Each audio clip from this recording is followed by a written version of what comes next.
12वीं के अर्थशास्त्र विषय के अंतर्गत इकाई 2 का उपभोक्ता व्यवहार एवं मांग, इसके अंतर्गत हम इस पर चर्चा करना चाह रहे हैं। इसके अंतर्गत जो उपभोक्ता संतुलन है, इकाई 2 का पहला जो लेसन है आपका उपभोक्ता संतुलन। वास्तव में उपभोक्ता संतुलन है क्या? इसके पूर्व में भी आपने अवसर लागत पढ़ा, सीमांत अवसर लागत पढ़ा। अब हमको यहाँ पे देखना है कि उपभोक्ता कब संतुलित होगा। उपभोक्ता कौन है? हम और आप, हम सब जो वस्तु का उपभोग कर रहे हैं वो उपभोक्ता है। लेकिन उपभोक्ता संतुलित कब होगा? क्योंकि उसके पास देखिए आवश्यकताएं असीमित है, बहुत सारी आवश्यकताएं होती हैं उसकी, लेकिन उसके साधन जो होते हैं वो सीमित है। यानी उसको खर्च करने के लिए, उसको खरीदने के लिए जो उसके पास पैसे हैं, धन है, वो कम है। तो जब उपभोक्ता ये असीमित आवश्यकताओं को सीमित साधनों के माध्यम से संतुष्टि ज्यादा प्राप्त कर ले, तब वह संतुलित होगा। मतलब जब वो मार्केट से कोई वस्तु ला रहा है जो ऐसी आवश्यकताओं को पूरा कर रहा है, लेकिन उससे जितना भी पैसे वह खर्च कर रहा है उसका उद्देश्य अधिकतम संतुष्टि प्राप्त करना है। उस अधिकतम संतुष्टि के माध्यम से ही वह कैसा होगा? उपभोक्ता संतुलन होगा। तो इसको हम बिल्कुल आराम से कह सकते हैं उपभोक्ता संतुलन, कि उपभोक्ता संतुलन यानी आपका कंज्यूमर इक्विलिब्रियम। मतलब जब अधिकतम आवश्यकताओं की संतुष्टि के लिए व्यक्ति सीमित साधनों के प्रयोग से संतुष्टि की मात्रा ज्यादा प्राप्त करता है, तब वह उपभोक्ता संतुलन की स्थिति कहलाती है। यहाँ उपभोक्ता संतुलन के साथ साथ में हमको बहुत ज्यादा जरूरी है कि उपयोगिता क्या है, क्योंकि संतुष्टि की जो माप है वो उपयोगिता पर निर्भर करती है। उपयोगिता, जिस वस्तु का हम उपभोग कर रहे हैं या उससे संतुष्टि प्राप्त कर रहे हैं, तो उससे कितनी संतुष्टि प्राप्त हो रही है वो उसको उपयोगिता की माप में हम दर्शा सकते हैं। हम एग्जाम्पल के तौर पे हम देख सकते हैं, या इसको हम कह सकते हैं मानवीय आवश्यकताओं की संतुष्टि की माप को ही उपयोगिता कहा जाता है। यानी मनुष्य जितनी उसकी संतुष्टि प्राप्त हो रही है, तो उसको जब मापना है, उसका आकलन करना है, तो वही उपयोगिता होगी, यानी संतुष्टि की माप। तो उपयोगिता हम एक एग्जाम्पल के थ्रू ले सकते हैं कि एक व्यक्ति को बहुत भूख लगी है। अब वह व्यक्ति जब उसको बहुत भूख लगी है, वो बहुत चाह रहा है कि मुझे कहीं से कोई खाना दे दे और मैं खाना चाहता हूँ क्योंकि बहुत भूख लगी है, और रोटी उसको पसंद की है या जो भी चीजें उसको मिल जाए वो बिल्कुल खा सकता है। अब उसके पास कोई व्यक्ति आया और उसको खाना दे रहा है, तो देखिए उस व्यक्ति के पास इकाई रोटी की मात्रा, उसको थाली परोसी गई और उसके पास में रोटी डाली जा रही। जब उस व्यक्ति को पहली रोटी दी गई तो वो बहुत ज्यादा संतुष्ट हुआ, यानी हमने इकाई में दी है 1 रोटी, तब वह बहुत ज्यादा संतुष्ट हुआ, तो उसकी उपयोगिता कितनी हो गई? उसकी 10। उसने उसका आकलन किया कि इससे मैं इतना संतुष्ट हुआ, मुझे 10 में से 10 मार्क्स मैंने पूरा दे दिया इसको, मतलब मुझे बिल्कुल बहुत ज्यादा मात्रा में संतुष्टि प्रदान हुई। अब उसके पास दूसरी रोटी दी गई, दूसरी रोटी से अभी भी संतुष्टि की मात्रा है, लेकिन पहली रोटी का पहला निवाला की जो चाह थी उसको थोड़ी सी उससे कम हो गई, यानी यहाँ उपयोगिता हो गई उसकी 8। ठीक उसी प्रकार तीसरी रोटी जब आई उसके पास में, अब इसकी 6, पर अभी भी भूख है उसको, क्योंकि उसकी उपयोगिता देखिए प्राप्त हो रही है उसको। फिर चौथी रोटी मिली उसको, यहाँ पर 4 उपयोगिता, क्योंकि संतुष्टि की मात्रा अभी भी हो रही है। फिर 5वीं रोटी उसके पास आई, तब यहाँ पे उसकी उपयोगिता 2। अब उसका पेट भर गया है, देखिए, क्योंकि उसकी उपयोगिता जो है, संतुष्टि की मात्रा धीरे धीरे कैसी हो रही है? कम होते जा रही है। तो इस प्रकार से वह संतुष्ट होते जा रहा है। अब 6वीं रोटी जब आई, तब उसके पास भूख नहीं है, वो मुश्किल से एक निवाला वो नहीं खा सकता है, तब यहाँ उसकी उपयोगिता उसने 0 कर दी, यानी अब वो संतुष्ट नहीं है, हो गया, पेट भर गया उसका, उसकी लिमिट खत्म हो गई। तो ये जो चीजें हैं, ये हम कहते हैं इसको सीमांत उपयोगिता। देखिए उपयोगिता के 2 प्रकार है, एक है सीमांत उपयोगिता और दूसरी है कुल उपयोगिता। तो ये जो निकाला है हमने, ये है आपकी सीमांत उपयोगिता। अब कुल उपयोगिता क्या होगी? पहली इकाई से उसको 10 उपयोगिता प्राप्त हुई, दूसरी से 8, तो 10 और 8 मिलके हो गई 18, फिर 18 और फिर ये 6, ये हो गई आपके पास 24, 24 और 4 ये हो गई 28, 28 और 2 ये 30, और 30 और 0 ये आपका 30 का 30 ही है। तो ये इस प्रकार से ये निकल गई आपकी कुल उपयोगिता। यानी उपयोगिता के दो प्रकार, पहला सीमांत उपयोगिता, दूसरी कुल उपयोगिता। सीमांत उपयोगिता, सीमांत शब्द हम पहले भी पढ़े हैं। सीमांत शब्द से ध्यान रखिएगा, एक अतिरिक्त इकाई की वृद्धि की जा रही है, एक एक इकाई की वृद्धि करने पर जो परिवर्तन हो रहा है वो सीमांत उपयोगिता है। तो देखिए पहली रोटी, फिर हमने एक बढ़ाई, फिर 2 हो गई, फिर 1 बढ़ाई, यानी एक एक इकाइयां हम बढ़ाते जा रहे हैं और संतुष्टि की मात्रा उसको उपयोगिता की माप में मिल रही है। तो इस प्रकार से यहाँ के लिए उपयोगिता देखिए इसकी माप हम तभी कर सकते हैं, या यूं कह लीजिए इसके लिए कुछ शर्तें हैं। एक तो परिस्थिति सेम होना चाहिए, व्यक्ति की आवश्यकता महत्वपूर्ण होना चाहिए।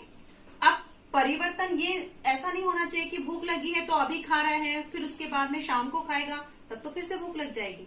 वह कार्य लगातार किया जाना होना चाहिए, मतलब परिस्थितियां, मानसिक स्थिति एक जैसी होनी चाहिए, उसकी आवश्यकताएं लिमिट में वही पे चीज होनी चाहिए। अब रोटी की जगह उसको चावल नहीं मिल जाना चाहिए, अभी हम एक ही इकाई का प्रयोग कर रहे हैं, उसी इकाई की माप हमको देखना है, तो उसमें परिवर्तन नहीं होना चाहिए। नहीं तो हमने रोटी की जगह बढ़िया बाकायदा उसको गुलाब जामुन लाके दे दिया, मीठी मीठी चीजें लाके दे दी, या कुछ परिवर्तन कर दिया, तब तो इसकी उपयोगिता फिर गड़बड़ हो जाएगी।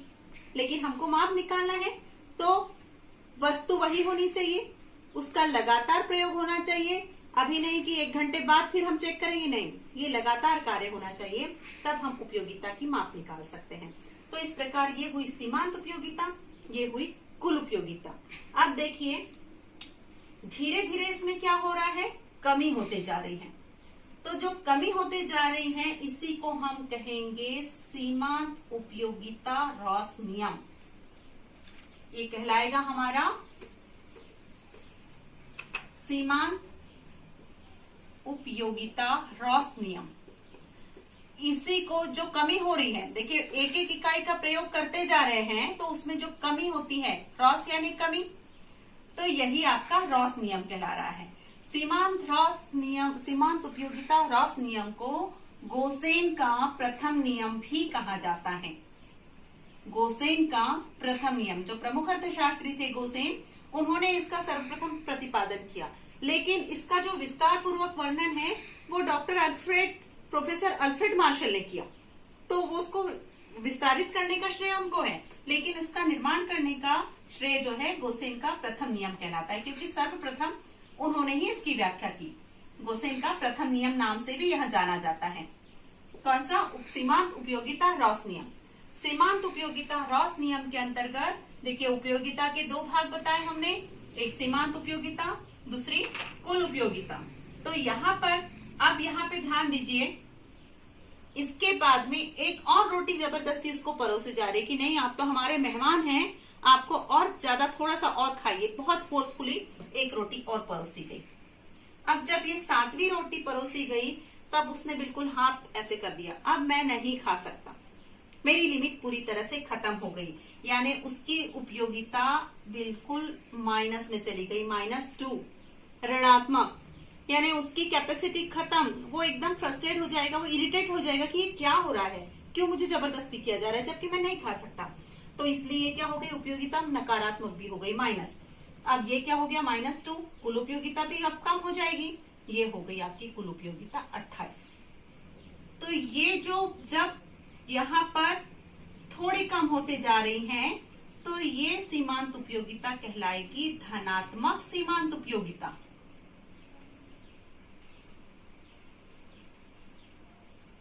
सीमांत उपयोगिता के 3 प्रकार हैं। पहला धनात्मक, और फिर ये दूसरा आ रहा है जहां 0, यानी यहाँ पर उपयोगिता नगण्य हो गई, तो ये है 0। और जब पूरी तरह से उसको उपयोगिता मिलना बंद हो गया है, यानी वो ले ही नहीं सकता, तब ये उपयोगिता कहला रही है ऋणात्मक सीमांत उपयोगिता। तो ये जो 3 पॉइंट है, धनात्मक सीमांत उपयोगिता, 0 सीमांत उपयोगिता और ऋणात्मक, ये सीमांत उपयोगिता के पॉइंट है। तो ये जो धीरे धीरे कमी होती जा रही है, यही आपका सीमांत उपयोगिता रॉस नियम है। पहला इसका आता है धनात्मक सीमांत उपयोगिता।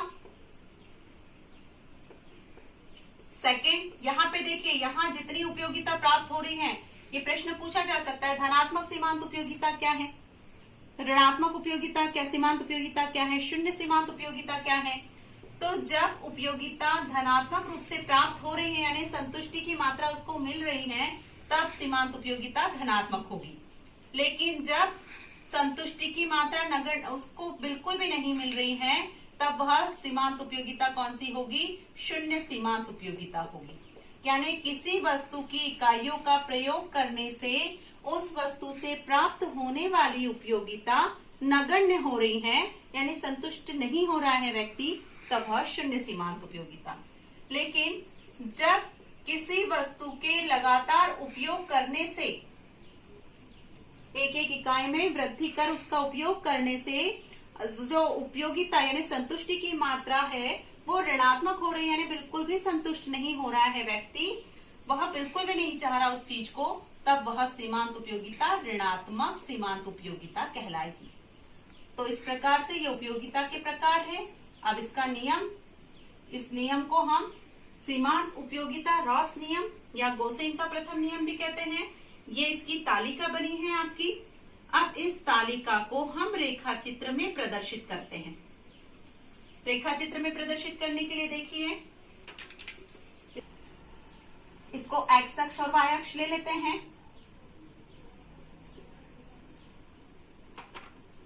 यहां पर हमने सीमांत उपयोगिता लेंस को एक्स अक्ष और वाई अक्ष बनाया है। यहाँ पे दोनों को हम एक साथ ले लेते हैं, यानी इस रेखा पर वाई अक्ष पर हमने सीमांत और कुल दोनों उपयोगिता को लेते हैं। सीमांत एवं कुल उपयोगिता दोनों का प्रदर्शन इस रेखा पर होगा वाई अक्ष पे, और एक्स अक्ष पे जो रोटी की इकाइयां हैं, यहाँ पे हम इकाइयां ले लेते हैं, रोटी की इकाइयां, ताकि एक ही चित्र पे आपका दोनों ही सीमांत रेखा का और कुल उपयोगिता का प्रदर्शन हो जाएगा। अब सब में देखिए, यहाँ पर हम कुल में 10-10 का अंतर ले लेते हैं। रोटी की इकाइयां 1 से लेके 7 तक के हैं हमारे पास में। ये 0, 1, 2, 3, 4, 5, 6, 7 एंड 8। यहाँ 10-10 इकाई का अंतर ले लेते हैं हम। 10, 20, 30, 40, 50, 60, 70। ठीक है। अब देखते हैं हम पहले सीमांत इकाई का बनाते हैं, फिर बाद में कुल का बनाते हैं। तो सीमांत में एक रोटी की इकाई से प्राप्त हुई उसकी उपयोगिता 10 है, तो ये हो गया आपका। फिर 2 से 8 प्राप्त हुई, 2 से 8 यानी ये कम होते जा रही है यहाँ पर। 3 रोटी की लिए तो 6 उपयोगिता यहाँ पे फिर कम हो गई। 4 से 4 आ गई, 5 से 2 हो गई, 6 पे 0 है और 7 पे ऋण 2 हो गई। तो इस प्रकार से देखिए, यह जो वक्र बन रहा है आपका, ये बना आपका सीमांत वक्र, सीमांत रेखा। अब आपके पास में कुल उपयोगिता का बनाना है आपको। तो 1 रोटी से 10, ये 1 रोटी से 10, 2 रोटी से 18, 2 के बाद यहाँ ऊपर चढ़ते गए हम, यहाँ पे आ गई 18। 3 से 24, तो 20 और 4 24। 4 से 28 यानी 30 के करीब करीब हो गया है आपका। 5 रोटी से 30 हो गया है, तो ये 30 आ गया आपका। 5 रोटी की इकाई से 30 उपयोगिता प्राप्त हो गई। 6 रोटी के आधार पर भी 30 ही है, ये 30 आ गई आपकी। इसमें भी ये दोनों पर सेम है। और 7 रोटी से अब वापस कम हो गई, यानी 7वीं रोटी के बाद में आपके पास में वो फिर से 2 कम हो गई, यानी 28 हो गई। ये। तो इसका कैसे बना है ग्राफ, ये देखिए यहाँ पे वक्र, ये है आपकी कुल उपयोगिता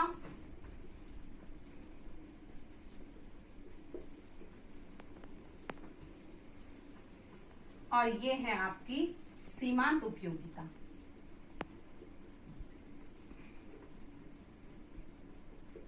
उसमें भी जो आपकी धनात्मक है, ये पूरी आपकी 6 तक के धनात्मक, 5 तक के धनात्मक, यहाँ पे आपकी आ गई 0, ये आपकी हो गई ऋणात्मक, और यहां जो आ रही है ये है आपकी धनात्मक। तो इस प्रकार से आपकी कुल उपयोगिता और सीमांत उपयोगिता को इस प्रकार से आप रेखा चित्र पे दर्शा सकते हैं और बाकायदा आप उसको लिख सकते हैं जैसे आपने दर्शाया है। उसी आधार पे हम इसका रेखा चित्र का स्पष्टीकरण भी कर सकते हैं कि एक्स अक्ष पे हमने रोटी की इकाइयां ली हैं, वाई अक्ष पर हमने सीमांत और कुल उपयोगिता की को दर्शाने के लिए लिया गया है। 10-10 इकाई का अंतर दे दिया। यहाँ पे रोटी की इकाइयां 7 तक के हैं। तो पहली रोटी की इकाई से हमको कितना मिला, 1 और 10। इस प्रकार से कुल उपयोगिता का वक्र हमारा बना, सीमांत उपयोगिता का वक्र बना। एक समय ऐसी परिस्थिति आ गई कि उपयोगिता यहाँ 0 हो गई, तो वह है आपकी 0 सीमांत उपयोगिता। तो इस प्रकार से देखो, अब आप लोग ये देख सकते हैं, ये पूरा डायग्राम जो हमारा रेखा चित्र का प्रदर्शन हुआ, इसको हम एक तरह से प्रश्न पूछा जाता है कि कुल उपयोगिता और सीमांत उपयोगिता में क्या संबंध है। तो कुल उपयोगिता और सीमांत उपयोगिता का पारस्परिक संबंध जो है, यह तालिका के माध्यम से और यह चित्र के माध्यम से हम बता सकते हैं, यानी दोनों का पारस्परिक संबंध।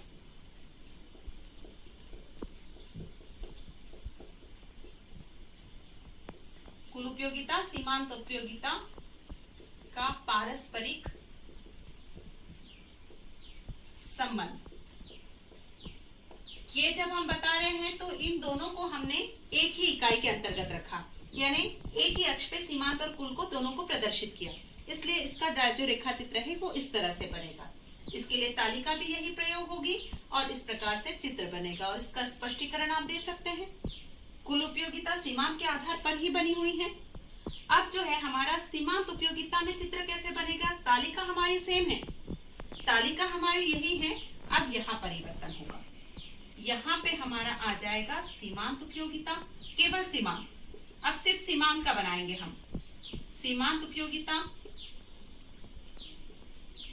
यहाँ रोटी की इकाइयां चलने देते हैं।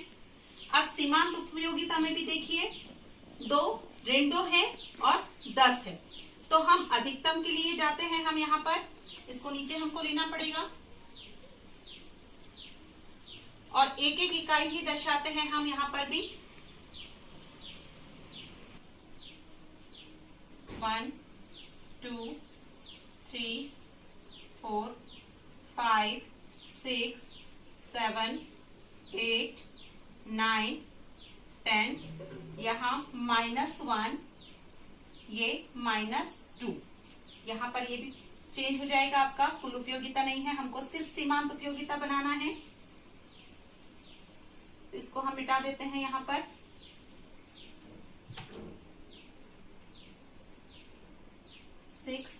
ये आपका 7, ये बनेगा आपका सीमांत उपयोगिता रॉस नियम का।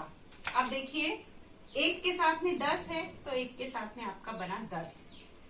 तो यहाँ पे हम थोड़ा सा इस तरह से बनाते हैं, यानी एक ग्राफ चित्र के माध्यम से। 1 के साथ में 2 के साथ 8,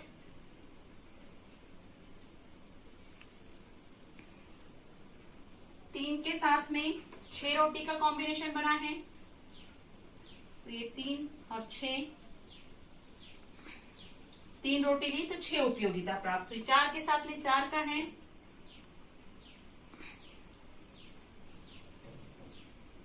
2 के साथ में 5 का है, 6 के साथ में 0 उपयोगिता, मतलब यहां पर हो गया आपका। फिर 7 के साथ में नीचे आ गया, यानी ये बन गया आपका 7। 6 और 7 का यहां आ गया आपका, यानी ये जो पॉइंट आ रहे हैं आपके, अब देखिए हमको इस रेखा को मिलाना है।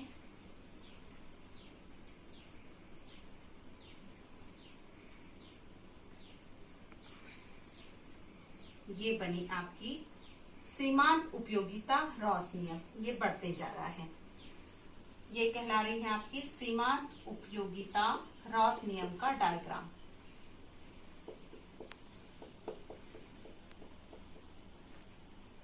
पूर्ण संतुष्टि का बिंदु कहाँ होगा? जहां संतुष्टि खत्म हो रही है, यानी शून्य।